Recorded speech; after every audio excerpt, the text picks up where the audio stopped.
Today, we're talking about something truly incredible in the fight against advanced breast cancer.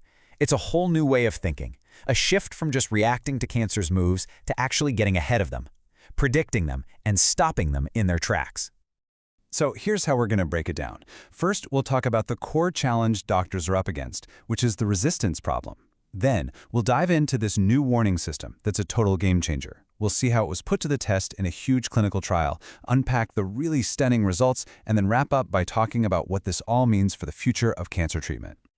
All right, so let's set the stage. You know, when you're treating advanced breast cancer, one of the biggest hurdles is that cancer is smart. It evolves.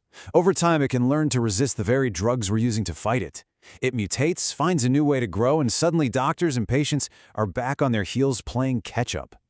And that leads to this incredible question, the one that's really at the heart of this whole story. What if, instead of waiting for cancer to make its move, to actually see tumors growing, we could see its battle plan forming at a molecular level and, cut it off at the pass?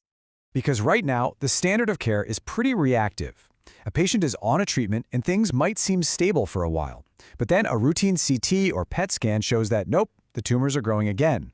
And only then, after there's physical proof that the cancer is winning, do doctors switch to a new therapy. And the problem, of course, is that the cancer already has a massive head start. This is where everything changes. We're moving from being reactive to being truly proactive. Think about it this way. Instead of waiting to see the flames, this new approach is all about detecting the very first whiff of smoke. And that smoke detector? It's something called ctDNA, or circulating tumor DNA. These are tiny little fragments of DNA that cancer cells are constantly shedding into the bloodstream. And by analyzing them, we get this real-time intel on what the cancer is up to. It lets us spot the exact moment the cancer develops a sneaky mutation to resist treatment long before any tumor growth would ever be visible on a scan. So, how does this actually work in the clinic? Well, it's this beautiful, almost simple four-step strategy. Step 1. Patients get a regular blood test, say every couple of months. Step 2. Scientists scan that blood for a very specific resistance mutation known as ESR1. 3. You find that mutation at the absolute earliest moment possible. And 4. This is the magic. You take preemptive action. You immediately switch to a drug that's designed to fight that exact mutation. The weapon of choice for this preemptive strike is a next-gen drug called Camizestrant. And it's not just any old treatment, it is a highly targeted tool, specifically built to shut down the exact growth pathway that ESR1 mutation pries open. It is the perfect countermove to the cancer strategy. Okay, so this all sounds amazing in theory, right? But in medicine, you have to prove it. You have to show that the theory actually works in real people. And that is where the landmark SERENA-6 clinical trial comes in. So here's what they did. They took 315 patients whose cancer was, for all intents and purposes, under control. Their scans looked good.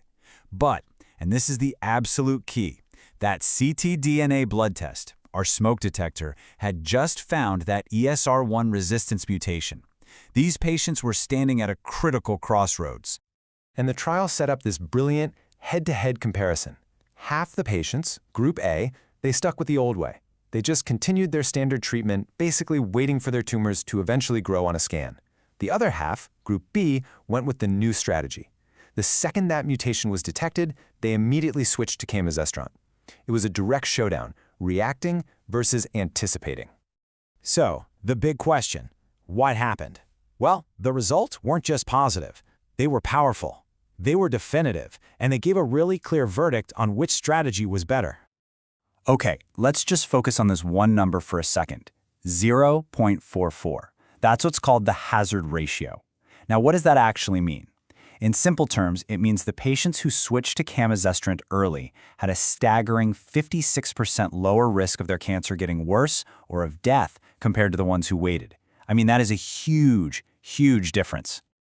And let's look at that in terms of time, which is maybe easier to understand.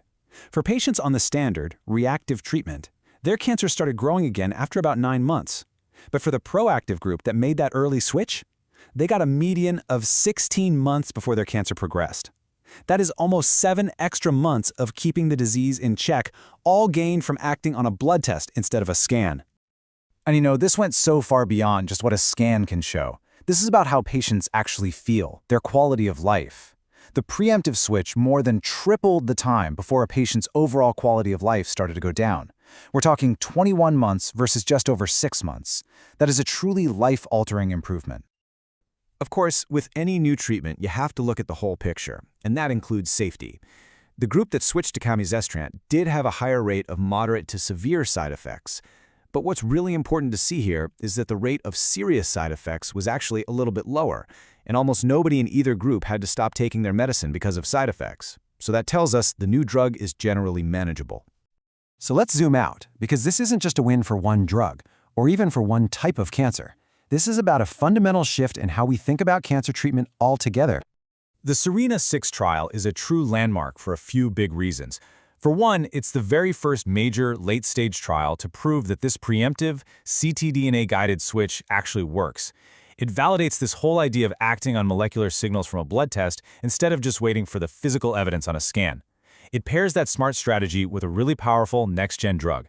And so crucially, it proves that this proactive approach directly translates to patients feeling better for longer.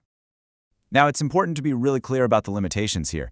We don't know yet if this strategy actually helps patients live longer overall. That data is just going to take more time to mature. And, of course, these results apply specifically to this group of patients, the ones who develop this specific ESR1 mutation and are monitored with this particular test. But this trial really leaves us with this provocative and incredibly exciting question. It points to a future where maybe the most important tool in managing cancer isn't the giant, loud imaging scanner, but a simple vial of blood.